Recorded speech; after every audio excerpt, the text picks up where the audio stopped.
All right, in lesson 721, you applied your existing algebraic tools to analyze polygons on a coordinate grid. What other algebraic processes can help us analyze polygons? And what else can be learned about these polygons? So we're going to talk today about triangle mid-segments.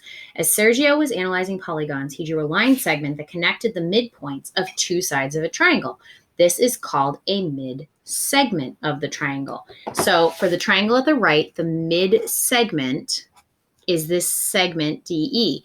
Notice DB and DA are the same length. So D is the midpoint of AB. And then EB and EC are the same length, making E the midpoint of BC. That's why we call DE the midsegment.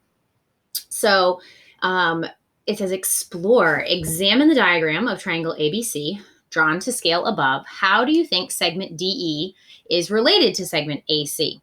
So you will notice that DE is horizontal, AC is horizontal. They are parallel, and they should always be parallel. If you are comparing the base that wasn't cut in half, right? The one side of the triangle that we didn't find the mid segment of, that one will always be parallel to the mid segment. So parallel. How do their lengths seem to be related? Like if you were going to make an educated guess, if you went halfway up the triangle, you would expect mid-segment DE to be half of AC. So you can either say 2 of DE would equal AC, or you can say DE is equal to half of AC.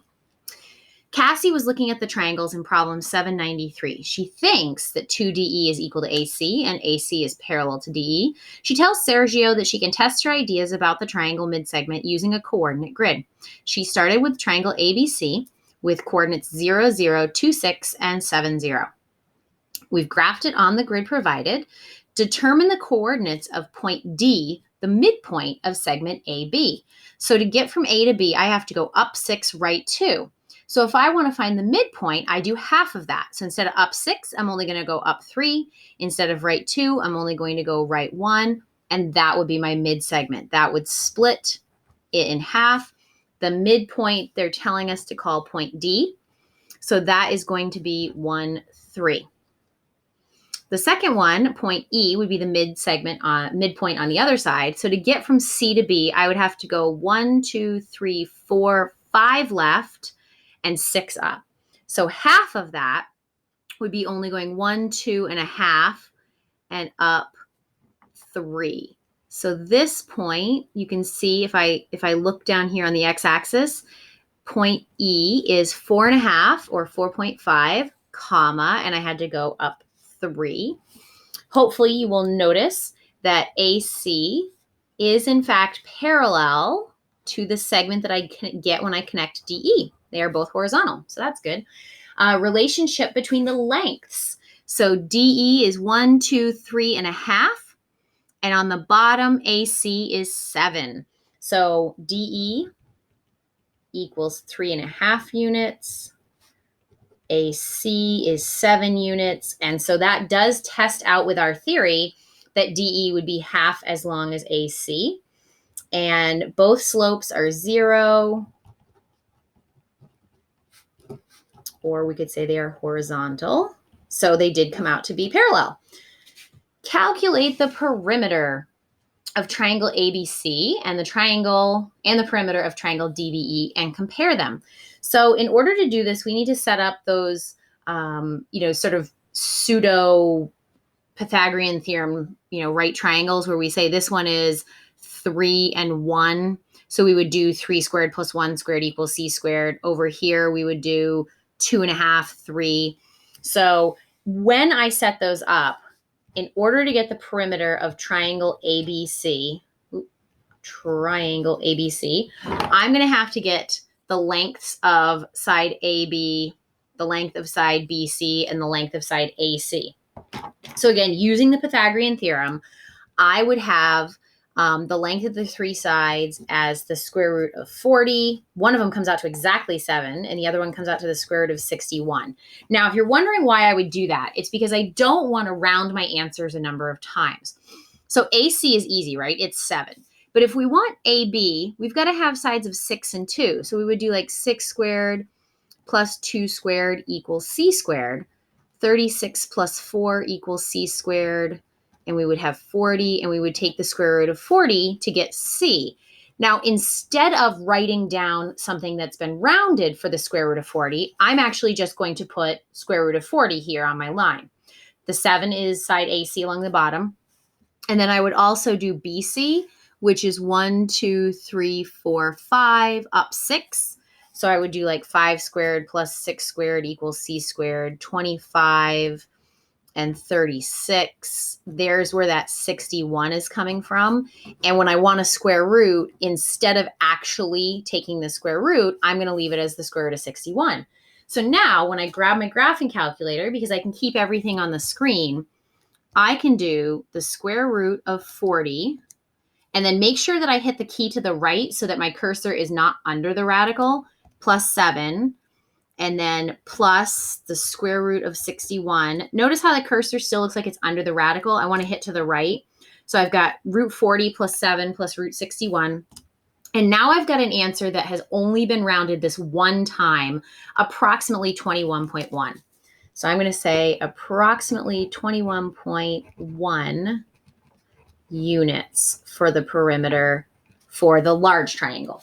I'm going to do the same thing. I'm not going to write out all of my Pythagorean theorem this time, but the perimeter for triangle DBE, I would have square root of 10 plus 3.5 plus the square root of 15.25, and I would get approximately 10.6. Again, you'll notice that I've rounded both of them, so not quite perfect, but we can say the perimeter of triangle ABC is about double the perimeter of triangle DBE. And that makes a lot of sense, right? We expected each of the side lengths to be half as long, which means the perimeter, also one-dimensional, the length around the shape, to be about half for the smaller triangle on the top or double for the larger triangle around the outside. Calculate and compare the area of triangle ABC. So if I want the area of a triangle, I need the base and I need the height. Now, the nice thing on this diagram is that the base is horizontal, so it's going to be really easy to figure those. 1/2 times the large triangle has a base of 7 and it has a height of 6. So the area is going to be 21 units squared. And the area for the small one, it has 1/2 times, the base is 3.5 or 3.5, and it has a height of 1, 2, 3. So the area for that is 5.25, or I could say 5.25 units squared. And so some people are like, whoa, that's a lot smaller than I thought it was going to be. But it's not, because now it's two-dimensional. That triangle on the top got half as wide and half as tall. So the area of triangle ABC is about, it should be exact, but it's about, depending on rounding, 4 times the area of triangle. And the small one, if we did ABC, the small one would be triangle DBE. So because it's two-dimensional now, we actually have to say half as tall and then half the width, making it overall 1/4 the size, or we can say the large one is 4 times the size.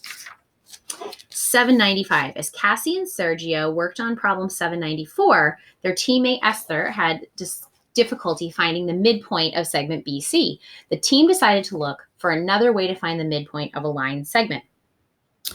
To help Cassie, draw AM, with A being at 3, 4 and M being at 8, 11 on graph paper. Then extend the line segment to find point B so that M is the midpoint of AB. So right now I have A and I have M. And if I connect them, I would have to go up from 4 to 11, which is up 7. And then I'd have to go to the right 5. So I'm going to do that a second time. I'm going to go up 7, 1, 2, 3, 4, 5, 6, 7, and write 1, 2, 3, 4, 5, thus guaranteeing that M is the midpoint. So it was up 7, right 5. If I do it again, it's up 7, right 5, giving me point B at 13, 18. Point M, we already we're told to graph it at 8, 11, and A was at 3, 4. So from 3 to 5 is over 3 to 8, sorry, is over 5, and 4 to 11 is the up 7. From 8 to 13 is your over 5. From 11 to 18 is your up 7. So justify your location. We want both of them to have a slope of 7/5. So both segments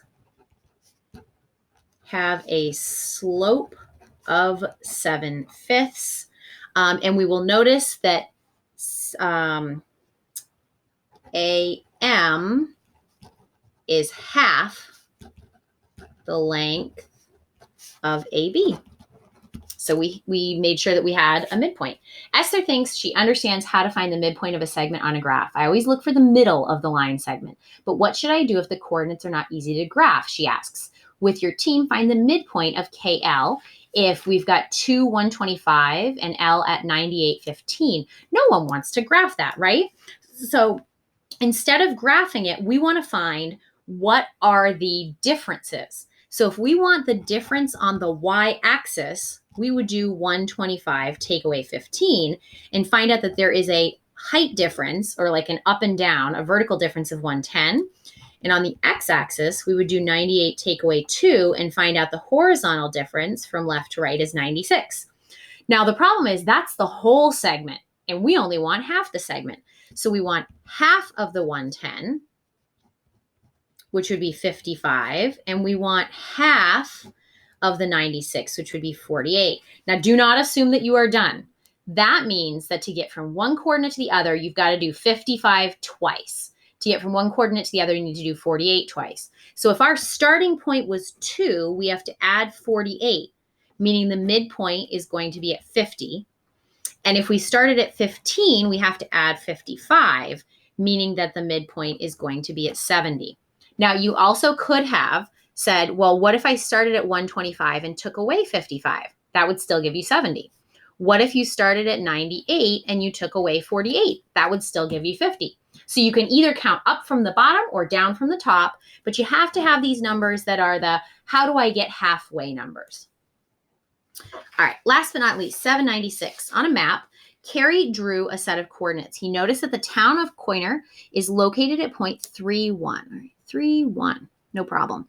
And Woottonville is located at 15.7. So 15.7, where one grid represents 1 mile.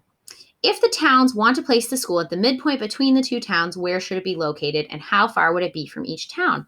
So if I, first of all, connect those two, but with the right triangle. So I'd go 1, 2, 3, 4, 5, 6 up, and I'd have to go 12 over. So 6 up, 12 over, half of that would be 3 up, and half of that would be 6 to the right, which would put me at 9, 4. And I can connect them, make sure that they are a straight line. I can check to make sure that it is up 3, right 6, up 3, right 6, that all together, that would be up 6 over 12. So that all checks out. Now the final question, so first of all, the midpoint is at 9, 4. But the other question was, how far would it be from each town? So if I take just one of those right triangles and I use the Pythagorean theorem, 3 squared plus 6 squared equals c squared, I'm going to have 9 and 36, which is 45. And when I square root, I'm going to get that it is approximately 6.7 units for the length of c, which is that diagonal. So we would say each town is about 6.7 miles from the new school, because each unit was 1 mile. Now, the last thing, and a lot of time you guys skip over these, the methods and meanings for math notes. What I want to point out in here is that there is a really useful formula called the distance formula. And what we've been doing all this time is using the Pythagorean theorem to find the distance from one point to another. And all this formula does is it rewrites the Pythagorean theorem so that you're plugging in the x's and the y's for the two coordinates.